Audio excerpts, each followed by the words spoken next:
네, 우리 열왕기하 25장 1절부터 3절까지 말씀을 우리가 한 목소리로 읽겠습니다. 1절부터 같이 읽습니다. 1절입니다.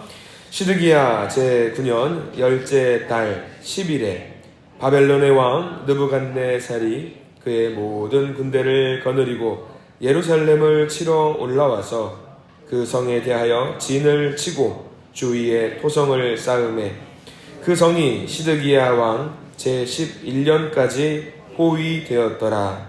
그해 넷째 달 9일에 성중에 기근이 심하여 그 땅 백성의 양식이 떨어졌더라. 아멘. 오늘 열왕기하 25장 말씀 가운데 하나님의 크신 은혜가 있기를 간절히 소망합니다. 우리 가슴에 손을 얹으시고 기도하는 마음으로 고백할까요? 하나님의 은혜가 지금 저에게 임하기를 기도합니다. 아멘. 우리 역사를 축복하면서 하나님의 은혜가 지금 여러분에게 임하기를 기도합니다. 하나님의 은혜가 모두에게 넘치길 간절히 소망합니다. 오늘 하루 복된 날 되시길 간절히 소망합니다. 열심히 달려오셨습니다. 드디어 열왕기하 25장까지 왔고요. 우리가 사실 사사기부터 시작하면 이스라엘 출애굽 시대 넘어와서부터 쭉 열심히 달려온 역사가 이제 열왕기하 25장을 끝으로 이제 유다 왕조도 그 막을 내리게 됩니다. 오늘 25장 말씀은요, 사실 1절부터 끝절까지 우리가 계속 읽어보면 사실 속상합니다. 굉장히 속상해요. 하나님을 믿는 사람으로서 자녀된 그런 신분을 가지고 있는 사람의 자격으로서 우리가 25장 말씀을 굉장히 속상한 마음으로 읽게 됩니다. 그동안에 하나님께서 이스라엘 왕들에게 굉장히 많은 벌을 주셨어요. 벌도 주시고 어떤 칭찬도 해주신 모습들이 있지만 우리가 25장까지 달려오면서 우리가 기억하고 있는 것은 하나님은 언제고 좀 회복을 시켜주셨다라는 그 역사의 흐름이 있어요. 자녀이기 때문에 우리가 벌을 주고 혼내시더라도 그 과정 중에 그래도 내 자녀이니까 다시 한번 이렇게 세워주셨던 그 역사가 있는데 오늘 열왕기하 25장 말씀에서는 양상이 좀 다릅니다. 오늘은 사실 1절부터 쭉 보면은 그 회복이 불가능한 수준까지 벌을 주시는 것처럼 보이거든요. 사람들이 바벨론으로 좀 끌려가기도 하고요. 성전에 있던 모든 어떤 찬란했던 그것들이 바벨론에 의해서 빼앗기게 됩니다. 또 열심히 저항하는 사람들이 있는데 그 사람들이 모두 죽임을 당합니다. 그래서 우리가 1절부터 읽게 되면 사실 언약 백성이라고 우리가 늘 이야기하잖아요. 약속의 백성, 약속의 자녀들인데 이 친구들이 망하는 것이 말이 되나? 라고 우리가 조금 갸우뚱하면서 보게 됩니다. 우리가 하나님의 돌보심을 통해서 지금까지 왔고 앞으로도 그렇게 될 텐데 이게 이렇게 망하게 되는 것이 말이 되나? 그런 생각들, 우리도 성경을 보면서 그런 생각들을 하게 되는데 유다 백성들도 마찬가지 생각들이었을 것 같습니다. 우리가 이렇게 망하는 것이 말이 되나? 맞나? 설마 이게 이렇게 끝나는 것인가? 그런데 오늘 성경은 명확하게 그 날이 되었다라는 것을 알려주고 있습니다. 심지어 우리가 읽은 1절부터 3절까지 말씀은요, 언제부터 언제까지 포위를 당하고 언제부터 언제까지 공격을 당했는지 명확하게 나와 있거든요. 자, 어떤 왕이냐면 1절부터 다시 한번 볼까요? 1절에 이렇게 나와 있습니다. 시드기야 제9년 열째 달 10일에 정확하게 며칠까지 나와 있잖아요. 바벨론의 왕 느부갓네살이 그의 모든 군대를 거느리고 예루살렘을 치러 와서 그 성에 대하여 진을 치고 주위에 토성을 쌓음에 예루살렘 성은 고지대에 있어요. 높은 곳에 있기 때문에 공격을 하는 것이 쉽지가 않습니다. 그래서 성전을 함락하는 것이 어려운데 그것을 함락하기 위해서 바벨론이 침공을 하는데 어떤 전략을 세우냐면 고립을 시키는 거죠. 예루살렘 성을 공격을 하지 않고 그 주변에서 토성을 짓고 진을 치고 그들을 포위를 해서 그들을 굶어 죽이는 그런 작전을 취합니다. 이제 점령당하는 것은 시간 문제입니다.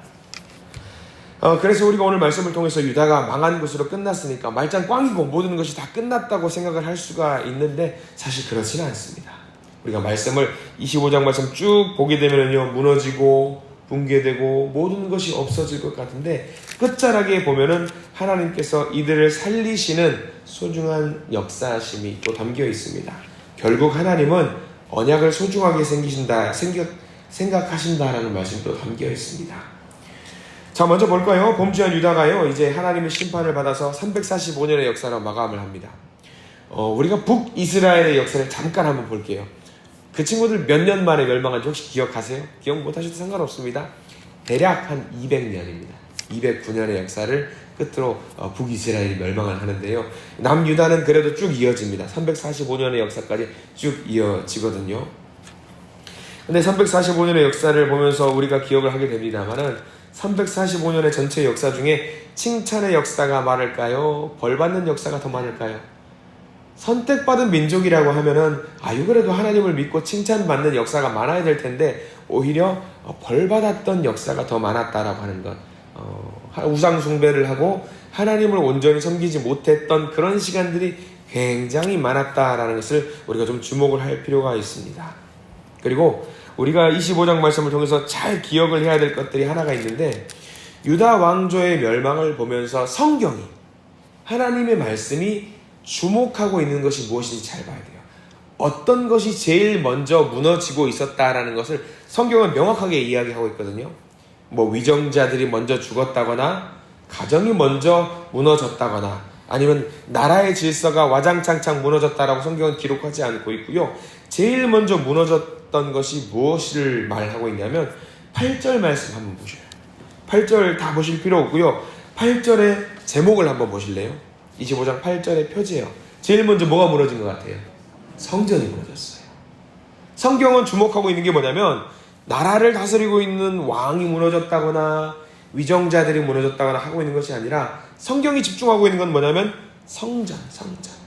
성전이 불에 타고 성전의 모든 것이 바벨론으로 옮겨지고 성전의 모든 것이 빼앗겼다는 것을 주목하고 있거든요. 왜 그랬을까요? 딱 하나입니다.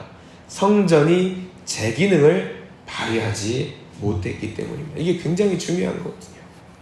겉은 화려해요.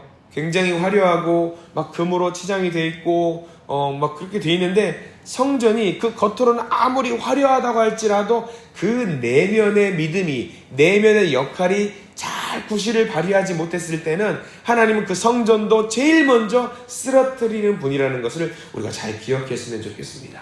왜 이게 중요할까요? 저와 여러분들의 마음속에도 뭐가 있어요? 하나님을 모시고 있는 성전이 있다라는 거죠. 이 성전이 아무리 예쁘게 치장이 돼 있고 훌륭하게 어떤 모습을 갖추고 있다고 할지라도 그 성전이 제 역할을 감당하지 못하게 되었을 때 하나님은 제일 먼저 어떤 것을 무너뜨리냐? 성전을 무너뜨린다는 거예요. 성전을. 그래서 오늘 25장 말씀을 통해서 우리가 잘 알아야 될 것은 그겁니다. 하나님의 성전, 하나님을 모시고 있는 내 마음, 하나님을 진정으로 모시며 참 하나님을 잘 섬길 수 있는 저와 여러분 되시기를 간절히 소망합니다. 성전이 쓸모가 없으면요, 하나님은요, 과감하게 버리죠. 과감하게. 그래서 우리가 하나님을 모시는 성전으로서 나 스스로를 잘 단련하고 가꾸고 만들어야 되는 이유가 여기 있어요.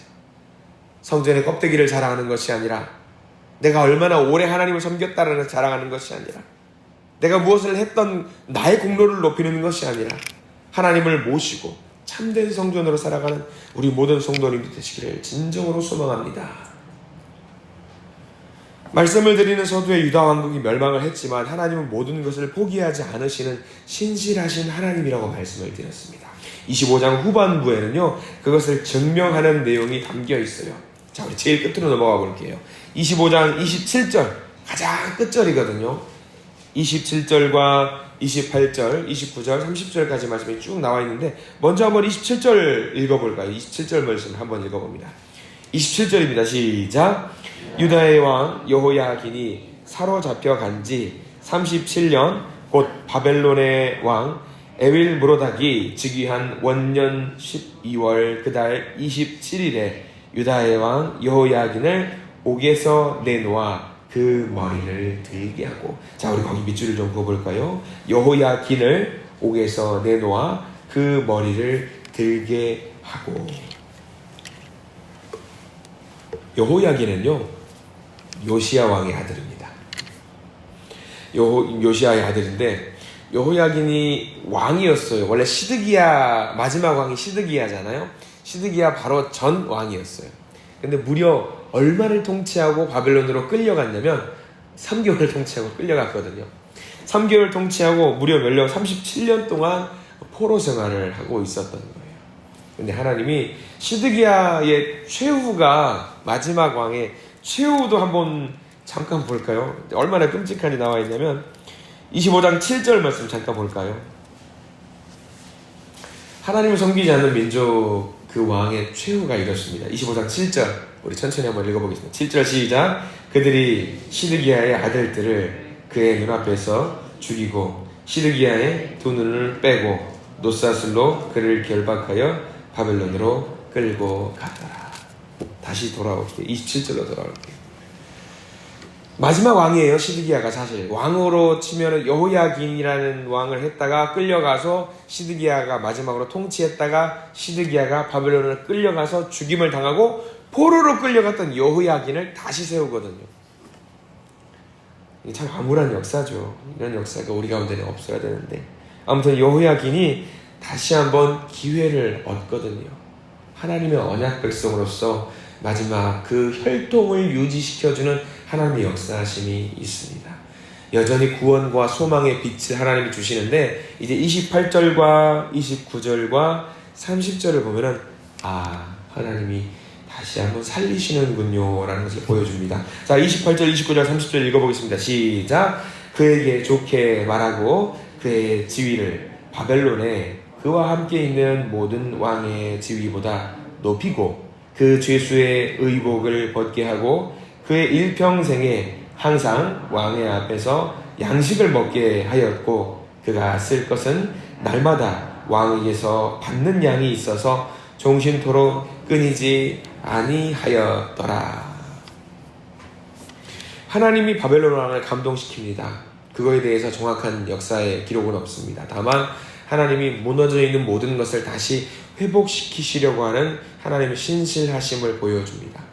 여호야긴 이 사람이 착해서 그럴까요? 아니면 하나님 보시기에 정직해서 그럴까요? 아니에요. 아무것도 없어요. 여호야긴은요 굉장히 악한 왕입니다. 악한 왕임에도 불구하고 하나님이 세워주십니다. 이 말씀을 우리에게 주시는 이유가 뭘까요? 명확합니다. 저와 여러분들도 하나님의 자녀이기 때문입니다. 하나님의 자녀. 하나님의 자녀라고 한다면요 하나님의 언약이라든가 하나님의 약속이 여전히 우리 가운데 유효해요. 여전히 우리는 하나님의 성전으로서 그 역할을 감당할 수 있는 자격을 주신 거예요. 내가 너가 잘못하는 거 알지만 네 마음속에 있는 그 성전의 그 아름다운 모습을 보고 내가 너를 다시 한번 자녀로 삼겠노라라고 말씀하시는 것이 여전히 우리에게는 유효하다는 것을 기억하시길 간절히 소망합니다. 여전히 우리를 살리시기 위한 작업을 하셔요. 사실 오늘 우리가 하루를 살아가면서 이 말씀을 보면서 암울하잖아요. 아이고 하나님 나에게 또 벌 주시려나?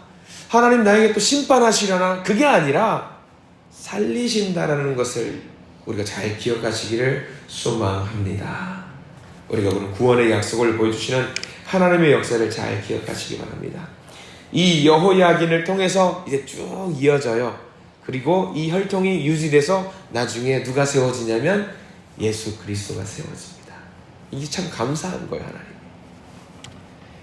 자, 오늘 이 말씀을 우리가 잘 붙들었으면 좋겠습니다. 우리 마음을 성전 삼으셔서 하나님을 우리 마음속에 모실 수 있기를 소망합니다.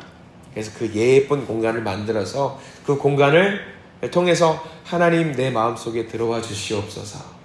그래서 평안하고 평탄한 길로 우리를 인도하여 주시옵소서 기도하시는 저와 여러분 되시기를 소망합니다. 자, 그리고 열왕기하까지 잘 달려오셨어요. 긴 내용, 이 역사, 이 400년이 넘는 500년이 넘는 이 역사를 우리는 단기간에 잘 달려왔는데 이 역사 속에서 우리가 열왕기서를 상하서를 통해서 남겨둬야 될 기억이 있다라. 우리가 왕 다 기억 못해요. 다 기억 못합니다. 다만 우리가 기억해야 될 단어가 있다라고 한다면 아마 이걸 겁니다. 열왕기하의 핵심적인 최종적인 어떤 우리가 기억해야 될 단어, 하나님의 약속. 저와 여러분들도 하나님의 약속을 받은 백성이고 자녀라는 사실을 잘 기억하시는 우리 모든 성도들 되시기를 간절히 소망합니다. 기도하겠습니다. 하나님 감사합니다. 오늘 우리에게 주신 말씀을 통해서 우리를 향하신 구원의 빛을 비추어 주시니 너무나 감사드립니다. 범죄한 유다는 결국 멸망을 하게 됩니다. 그러나 멸망했음에도 불구하고 다윗과 맺으신 그 영원한 나라를 향한 약속을 지켜주시고 이루어주시는 하나님께 감사와 찬양을 드립니다. 주님, 우리에게도 그 약속이 있는 줄 믿습니다. 고통과 아픔, 슬픔을 넘어서는 그 약속, 우리에게 그 언약 백성 삼아주시고 그 약속을 이루어주시려고 부단히 노력하시는 우리 하나님을 바라보면서 소망하면서 오늘 하루를 살아낼 수 있도록 저희들을 인도하여 주시옵소서. 복된 날 되게 하시고 하나님의 놀라운 축복을 경험할 수 있는 우리 모두가 되도록 저희들을 인도해 주시옵소서. 예수 그리스도 이름으로 간절히 기도드립니다. 아멘.